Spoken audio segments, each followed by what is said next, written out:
Good evening. This is Akashvani Kohima. I am Jonas Yantan with Evening News. The headlines. Prime Minister Narendra Modi hails 10 years of Make in India initiative. Vice President Jagdeep Dhankhar says India is the favorite destination for global investment. Dimapur and Peren districts launch Tobacco-Free Youth Campaign 2.0. And in sports, Tuensang upsets Niuland to reach Dr. T.R. Trophy final. Now the news in detail. Prime Minister Narendra Modi has hailed the completion of 10 years of Make in India initiative. In a social media post, Modi underlined that Make in India illustrates the collective resolve of 140 crore Indians to transform the nation into a manufacturing and innovation powerhouse. He reiterated the government's commitment to encouraging Make in India through all possible ways.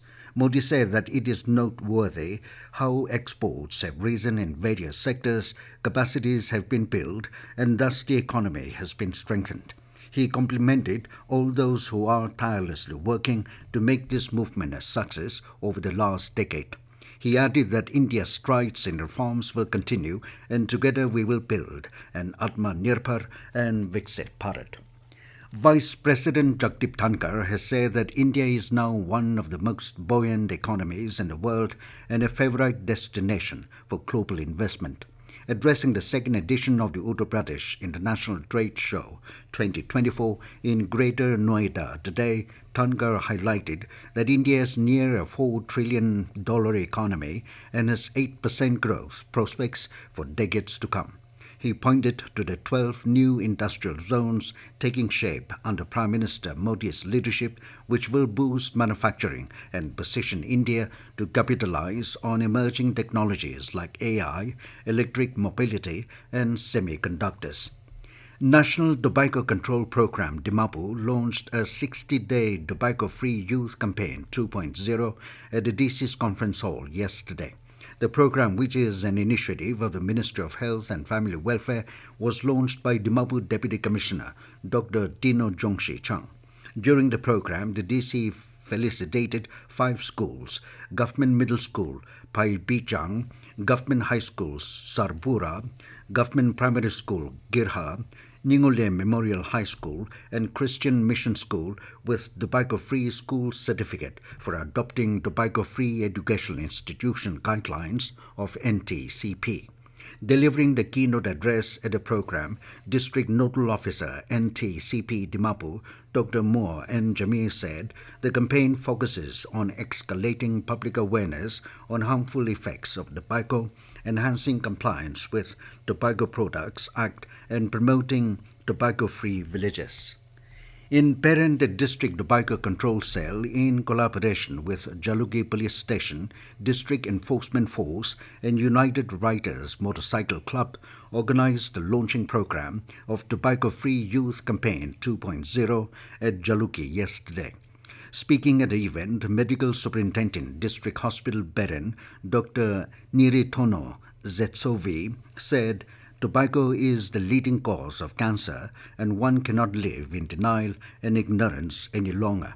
Stating that most of the cases of oral cancer today are because of tobacco use, she said it is time to wake up and start taking responsibility of our health. Later, officer in charge of Jalukhi Police Station, Tisa Haikupe, flagged off the motorcycle ride which passed through the town centre and public areas to create more awareness on tobacco hazards. Kohima Deputy Commissioner Kumar Ramnikant has issued an order banning Gau Twach Yatra, the promotion of ban on cow slaughter within the district. The DC issued the order yesterday in pursuance to the directives from the state government. The order refers to apprehension of disturbance of public order and provision of Article 371A of the Constitution of India, which protects the religious and social practices of Nagaland. This news comes to you from Akashvani, Kohima. You can also listen to this news bulletin on News On Air app and YouTube channel AIR News Kohima. In Jammu and Kashmir, an overall voter turnout of over 54% was recorded by 5 p.m. in the second phase of the assembly polls today. Voting began at 7 a.m. across all 3,502 polling stations in 26 assembly segments of 6 districts in the Union Territory amid tight security arrangements. About 25.78 lakh voters will decide the fate of 239 candidates in this phase.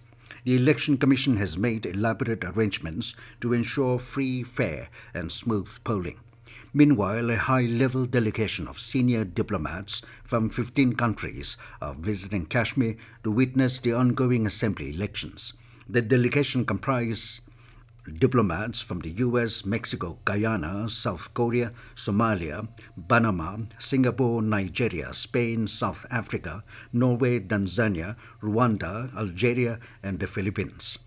External Affairs Ministry said most of the embassies are represented by their charge d'affaires and deputy chief of missions, while others are represented by political officers at minister, consular, and consular ranks. Under Nasha Mukt Bharat Abhiyan, a sensitization program on substance abuse and addiction was conducted at Government Higher Secondary School, PEC, yesterday. The program was held under the theme application of the Narcotic Drugs and Psychotropic Substances Act 1985. Speaking at the program as resource person, District Sessions Judge and Chairman of District Legal Services Authority, PEC, Nico Agami, reminded the students' community to be aware of the law of the land. He said the law lays different categories of punishment for the offenders. Agami also enlightened the participants about drug abuse and how the law of the land takes actions. Nagaland Public Service Commission (NPSC) is inviting application for filling up various vacancies through Nagaland Civil Services, Nagaland Police Services, and Allied Services Examination 2024. NPSC today issued advertisement for filling up 10 posts of ESC, 5 posts of DSP, 14 posts of BDO, 15 posts of Sub-Inspector under Home Department, Police Establishment Branch, and 40 posts of Secretariat Assistant, amongst others. NPSC Secretary Tuensang Imchen informed that online application form will be available from tomorrow till noon of 9 October. Further details regarding the examination can be accessed from the Commission's portal at npsc.nagaland.gov.in. India has become the third most powerful nation in Asia, surpassing Japan in the Asia Power Index. The Asia Power Index report for 2024 indicated that strong post-COVID economic growth has led India to increase its economic capability by 4.2 points. The report also highlights that India performed well across all other resource measures, especially in future resources, where its score rose by 8.2 points.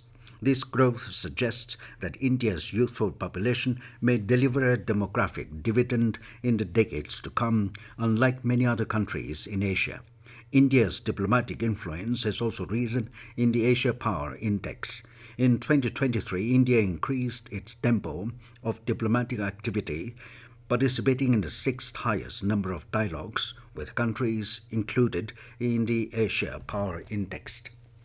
And in football, at the 23rd Inter-District Football Championship, Dr. T.Au Trophy 2024, Tuensang stunned Niuland 2-1 at the Loyam Memorial Astro Turf Ground in Tuensang Town, securing a historic berth in the final for the first time. Riding high on momentum, Tuensang continued to apply pressure, breaking through Niuland's steadfast defense. In the 21st minute, Tuensang's Besang took advantage of a midfield error by Niuland, launching a brilliant chip from outside the box over an out-of position Humuka to extend the lead to 2-0. Niuland finally broke through Tuensang's defences in the 43rd minute when Doka headed home for a corner kick, reducing the deficit to 2-1. Tuensang's historic win not only marks their first appearance in Dr. T.Au Trophy final, but also solidifies their place as a rising force in Nagaland football. Tuensang now awaits the outcome of the other semi-final between Peren and Mon to see who they will face in the championship showdown. And now 20 news. Here are the headlines again. Prime Minister Narendra Modi hails 10 years of Make in India initiative. Vice President Jagdeep Dhankhar says India is the favorite destination for global investment. Dimapur and Peren districts launch Tobacco-Free Youth Campaign 2.0. And in sports, Tuensang upsets Niuland to reach Dr. Diao Trophy final. That is all we have in this evening news bulletin. Good night.